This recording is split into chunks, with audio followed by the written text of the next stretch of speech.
Hello and welcome to another episode of Adobe Creative Cloud TV. My name is Terry White, and in this episode we're going to take a look at portrait retouching in Lightroom 5. Now, I've been doing portrait photography, seriously probably since 2006, 2007. And I know that there is no photo that I use or take that comes right out of the camera and it's ready to go. It always could use some enhancements. And when it comes to portraits or people, I typically do those enhancements in Photoshop. And I remember looking at Lightroom in the develop module from version 1 to version 2 to version 3 to version 4, saying we're getting there. We're getting to the point to where I could potentially do a whole retouch right in the develop module. But even in Lightroom 4, it just wasn't quite there. There were still things I needed to do in Photoshop that I just couldn't do in Lightroom. Well, in Lightroom 5, that changes because now we have a non-circular healing tool or patch tool, I should say, spot removal tool, that's what it really is. And we also have the circular or radial filter. And what this allows me to do is make adjustments that I would typically have to go to Photoshop to do, that I just couldn't do in Lightroom. So now I could do a complete retouch in Lightroom. And of course, because I'm doing it in Lightroom, it's completely 100% non-destructive. That means I don't have to worry about layers. I don't have to worry about duplicating the file. I can always go back and do undos, redos, or adjust even further. So let's go ahead and take a look at an image that I took, a photograph that I took actually a few years ago at a workshop. And we're going to see the before and the after that I've already done a retouch on in Photoshop back when I took the photo. But then we're going to do it from scratch here in Lightroom 5. Let's take a look. So I've got this model photo here, and I'm going to show you what I've done. So this photo was taken back in 2011, and I took this at a photography workshop that I taught down in Texas. And this is a model, and I had her holding this microphone, and I lit it okay. There were some adjustments I need to make going forward. And then I did the retouch in Photoshop, and here's the retouch. So as you can see, the lighting looks a lot better. Eyes look better. Pretty much, I tried to make everything look better that needed to look better. But the one thing that I could do in Photoshop that I couldn't do in Lightroom, if you look at the neckline here in the this particular area, that's just because of the way her arm was up and her face got a little smushed with her arm up over her head, that I kind of adjusted that with the liquify. Now that would be something I would still need to go to Photoshop to do, but everything else I could get done now in Lightroom. So Lightroom doesn't replace Photoshop for me, but it certainly will mean less trips to Photoshop than I ever had to do before with the new Lightroom 5. So let's go ahead and jump right in. What I'm going to do is so that we can go back and see a before and after the Lightroom retouch, I'm going to select this photo and I'm going to create a virtual copy. So I'm just going to hit Command quote. That will make a virtual copy of the photo. So I have the before and I'll have the after that I do with the retouch. And of course I have the one from Photoshop. So now I've got the three versions of this photo. So of course the dog ear here, denoting that that's the virtual copy. Now, it doesn't really matter which one I do it to, but I'm going to go ahead and do it to the virtual copy. So I'm going to hit the letter D to take me into, I'm already in the develop module. All right, so there, from here, I'm just going to go ahead to consolidate screen real estate. We're going to go ahead and collapse the film strip there. And the first thing I'm going to do is adjust the white balance. So there are two things that I would do no matter what the photo was, and I typically do those in Lightroom. Let's go ahead and grab the white balance slider. Let's go over to something that should be neutral, like a 18% gray. And I can still continue to warm that photo up just a little bit more and get it appealing to my eye. Okay, the next thing I'm going to do is we're going to head up in the develop module here to the presets. And there's a Lightroom general preset that sharpens faces. So I'm just going to go ahead and run that preset. And it's done the sharpening that it needs to do. It's barely noticeable, but trust me, it does it.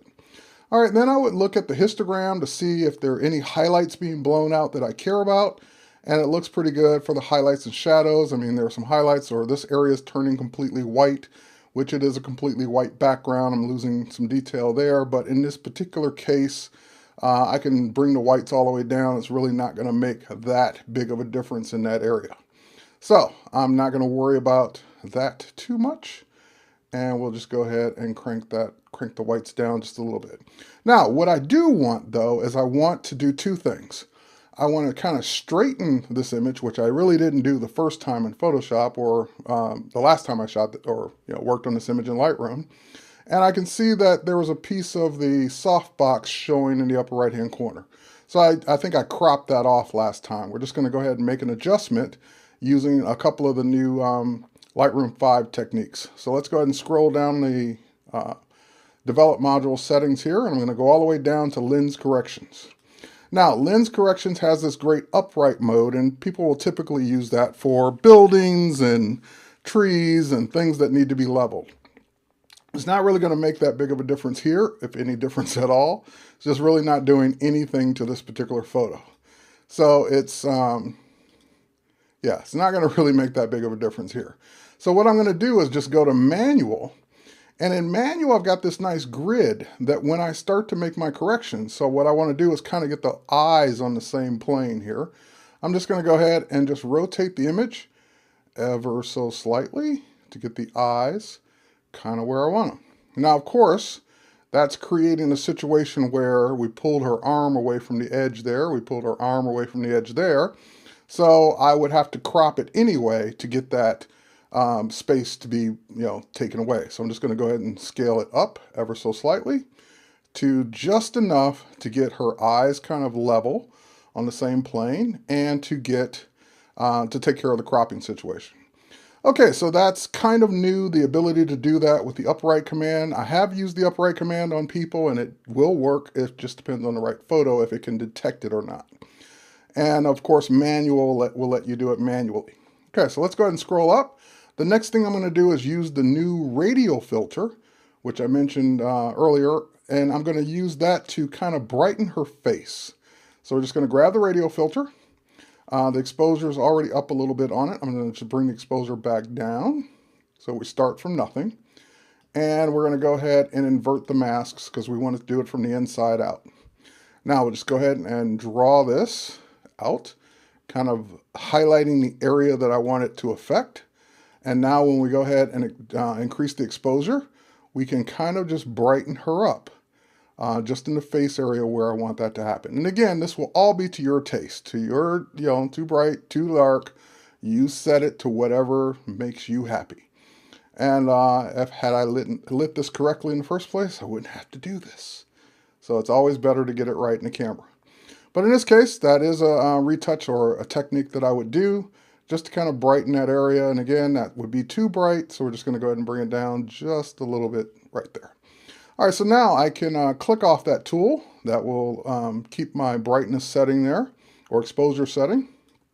The next thing we're going to do, and this is kind of where you're going to be left to start where you want to start. And what I mean by that is, what's next? Well, what's next is whatever's bothering you the most. That's the next thing you would go fix.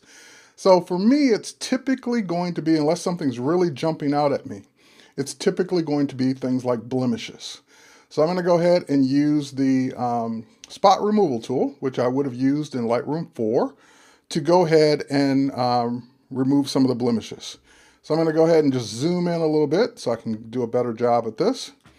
And you can adjust the brush size using your bracket keys. In this case, I'm using my Wacom Cintiq to kind of just go ahead and use one of the touch wheels to adjust the size of the brush there. Now, when I tap these spot healing or these spot removal marks, it's automatically trying to find a place to replace that with or heal it with. I can pick it up and move it to a better spot if I think it would be better if it healed it, for example, here, as opposed to where it originally landed. And sometimes it will land in a really good spot, and sometimes it won't. So you are in control over how that happens. Now I'm going to use the space bar so I can pan around the image and pick it up and move it around. And I would now spend the next few minutes making sure I get rid of all the blemishes. I'm not going to get rid of them all just for the sake of time. I would come back and do that after the video has been recorded. But you get the idea. This is kind of where we go next, just removing these spots. Now, what I said about this particular tool being new is that in the past, it only worked for things that were basically, you could put a circle around. But if it was something like a stray piece of hair or a line where you needed it to go across a large area of the image, it really wasn't that effective because you could only do it in the shape of a circle. But now, for example, if I wanted to remove this neckline, I can make my brush a little smaller. And now I can drag it like a brush. And that becomes my new adjustment. So this particular tool is what has enabled me now for the first time to even consider doing a retouch in Lightroom. Because I would need to do things like this all the time. And I can in Photoshop, but I can't or couldn't in Lightroom previous versions. And, it jumped way up there for some reason. Let's go ahead and pull that down. And let's say that we want to grab that area. So just making these adjustments, for example, we have a couple age lines here or wrinkles. She's not that old, so it's got to be just a wrinkle there. And we can go ahead and just paint that out or heal that out. And again, I still have the ability to pick it up and tell it where it's going to, what it's going to use for a source. So again, this is what makes this possible, that I could not have done this before without going to Photoshop. And therefore, since I would have to go to Photoshop to do this, I would just go ahead and do everything in Photoshop because it really didn't make much difference doing a little bit in Lightroom and then having to go to Photoshop to do all the rest. But now I can do a lot more in Lightroom and maybe not have to go to Photoshop at all. Okay, so that pretty much takes care of the spots that I would do at this point. If you ever go back and you need to adjust one, you can just click on any one you want. That's what makes this whole process non-destructive. Now we're going to go ahead and zoom in a little bit more. And what I want to work on now are the eyes. We're just going to go ahead and pan that over a little bit. And I want to brighten the eyes. Now we brighten the face, and of course that did an overall brightening of everything. But at this point, I now just want to work on the eyes themselves. So in this case, I'm going to use the adjustment brush. Right now, it's set to do basically nothing. And I'm going to go ahead and make my brush smaller, which, let's go ahead and get it down really small there. And I'm just going to go ahead and start painting in the eye, or the white part of the eye. And I can go to both eyes because it's going to use that one adjustment that I just did for all the areas that I'm painting right now. So that one dot covers the left, right of that eye. Now I can say, show me what I just painted in case I want to get in tighter, in case I miss spots. I can now do that. And even though I haven't made any adjustment yet, I can see the areas that I'm adjusting. Now, if you're really brightening eyes, you may not do the whole eye. Like you may only do the bottom half because naturally, part of her head is covering the top part of her eye. So that part probably wouldn't have been lit as evenly anyway. But since I'm adjusting the overall brightness or exposure, it should compensate for that as well because that part's darker than this part to begin with. All right, so now that I can see where I made my adjustments, now I can actually make the adjustment. And you'll be tempted to really brighten the eyes. Don't do it, okay? You only need ever so slightly, just a little bit brighter than what it was, because any more than that will be too much. So for example, and you really got to check it when you zoom back out. So when I zoom out, that's when I might go ahead and make the adjustment. So that's too dark, too dark, too dark, maybe just a little bit brighter. So don't go overboard on the brightening of the eyes. You'll be able to tell, and it's best to check it when you've zoomed all the way back out because that's the way people are going to see the photo. All right, so now let's go ahead and zoom back in. And the next thing people might ask is, well, what about the red in the eyes? And again, I got tricks for that in Photoshop, but what would I do here in Lightroom? So we're going to say, we're still on the adjustment brush, and we're going to say, give us a new one. Basically, don't edit this one anymore, make a brand new one. And this time I'm just going to attack the red part of the eye. So it's pretty much just in that one spot. Do a little bit there, and that's pretty much just the mask that I drew. That's it, just that red area. And what I'm going to do here is just bring down the saturation, just to kind of take some of the red out of that area. Now, if I take it down too far, it's going to go too gray. So you just want to bring down the saturation of that color ever so much. You might also go in and pick a white to paint with. And that's kind of the color it would use, but it's going to use that in color mode, so it may not make that big of a difference. And you can still go in if you missed areas and just adjust it ever so much. Now, you don't want to take the red completely out because that would be unnatural. Everyone has some red in their eyes. And of course, she would have red in her eyes too. All right, but that's kind of the adjustment we just made. And we can get off the adjustment brush now and go look at other adjustments. Now again, you might zoom in and see a spot that you might want to now remove with the spot healing, or the, I keep wanting to call it the spot healing tool, but it's the spot removal tool. And we can go ahead and just fix that one eyelash that was kind of bugging me hanging out there. And we can go ahead and fix the things that are bugging me now that I'm zoomed in. But you get the idea. You can always go back and make more adjustments using any of the tools. Okay, so getting there, we're getting pretty good now. It's looking much better than what we had before. And there are a couple more things that I want to adjust. Now, although her skin looks great, she doesn't really need any skin softening. Note what I said, she doesn't need it. But I'm going to show you how you would do it on someone who you think does need it. Now, I just looked at one more adjustment I want to make here. And skin softening is kind of one of those things you do very sparingly, if at all. In this case, in this portrait, I probably wouldn't do it at all. But I'm just going to show you the technique because we are talking about retouching. Now, the technique is using the adjustment brush.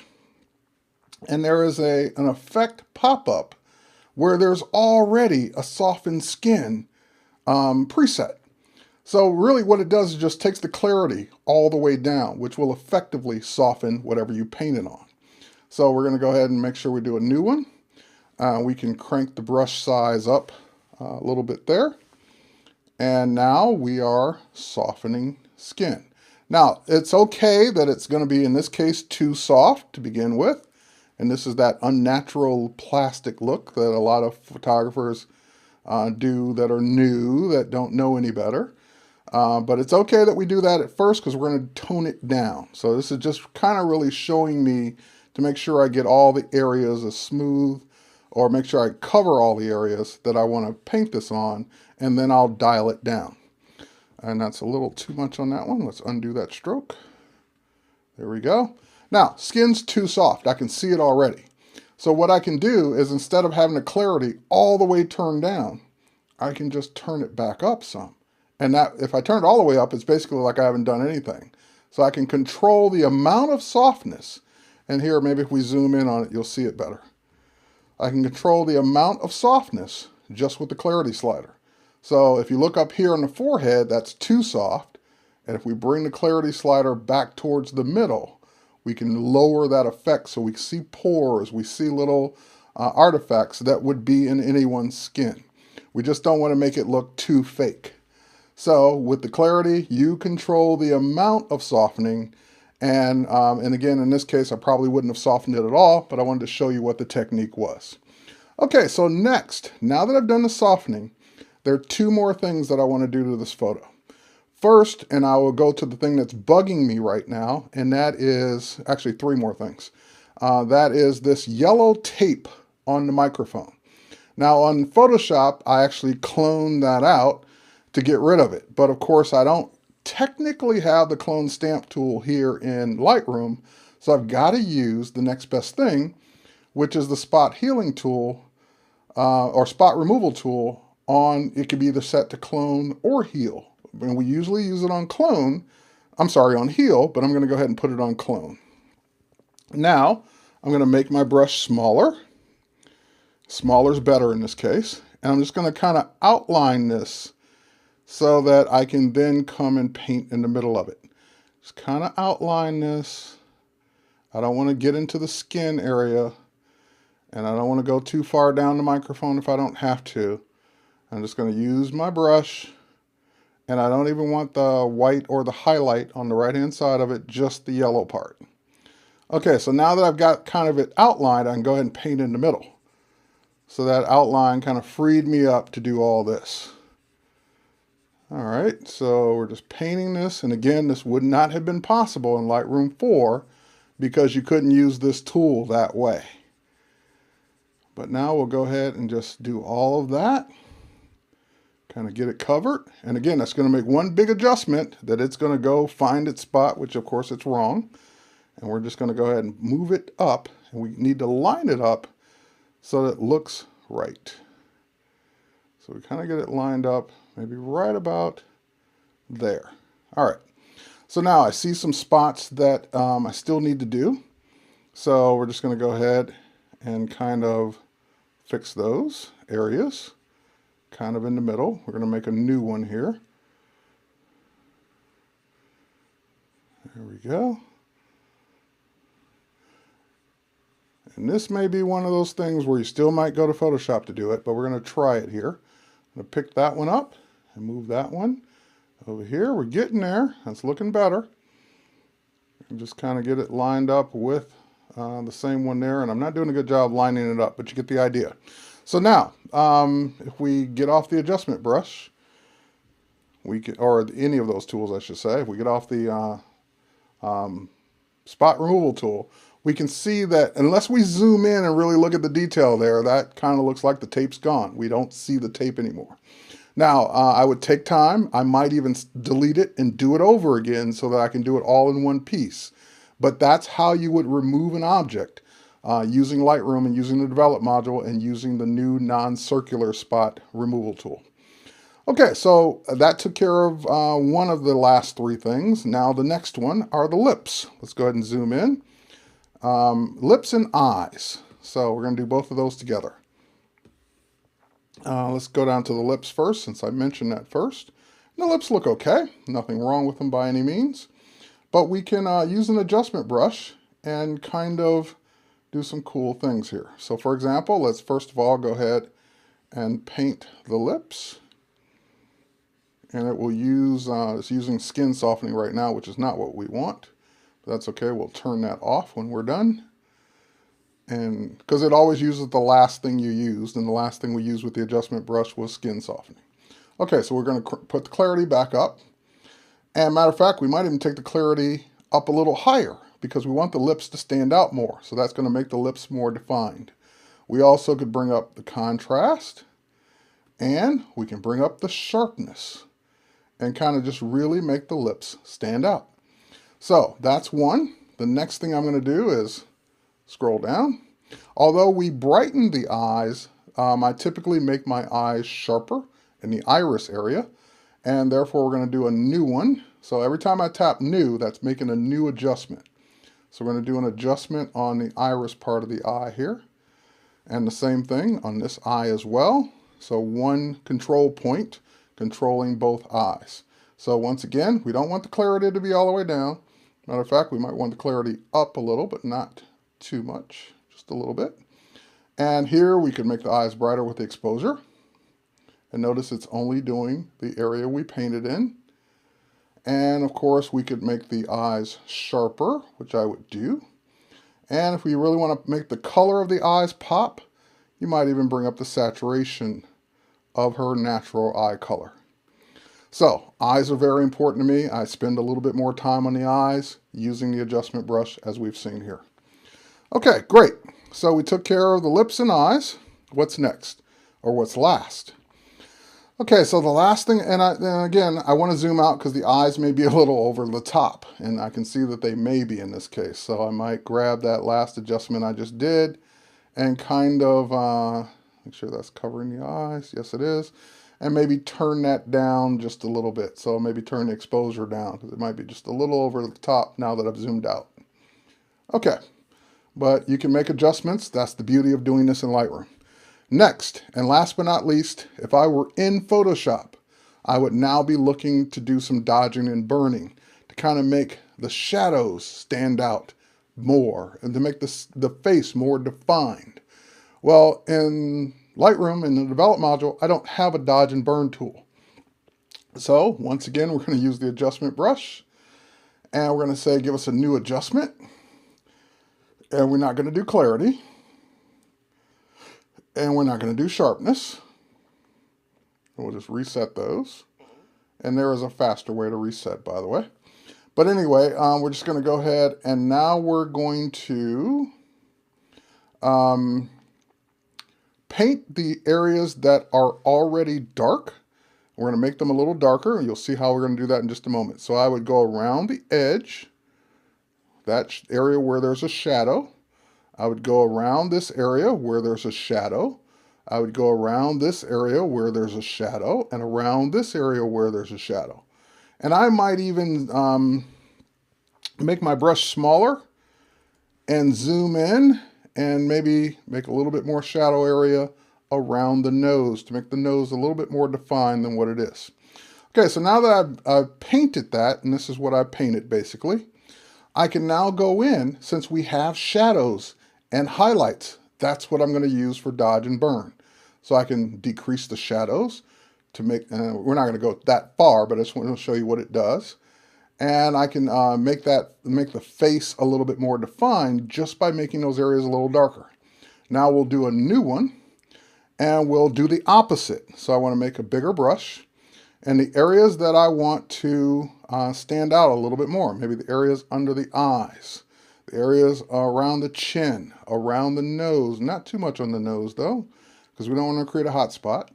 But now that I've painted those areas, and this is what I just painted, we can do the opposite. We can say, you know, increase the highlights in those areas. Not doing a ton, but it is doing something. And same thing here, if we want it, we can even say increase the exposure, but don't go increase the exposure. Stick to shadows and highlights, because that's going to work better. And that will just make the face a little bit more defined than what it was. Now at this point, it's really just using the same tools and techniques that I've already shown you.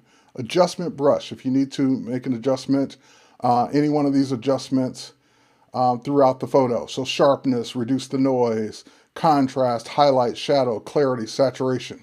So for example, if I wanted to make the nails or fingernails a little bit more saturated in color, I could then just make my brush a little smaller and paint each nail. And now I would have that control point to saturate the color of the nails. I can go overboard, make them really, really red. I could also make them lighter, which we don't want to, but just to show you that it is doing something in that area. So this is what's cool about this. If I wanted the tattoo to stand out a little bit more, I can do the same thing. Make a new control point, kind of paint in the tattoo area, paint in that area of the tattoo where there's color. And now I would be able to adjust the saturation of that color. I would be able to adjust the exposure of that color. I'd be able to adjust the highlights of that color. I'd be able to adjust the clarity of the tattoo itself.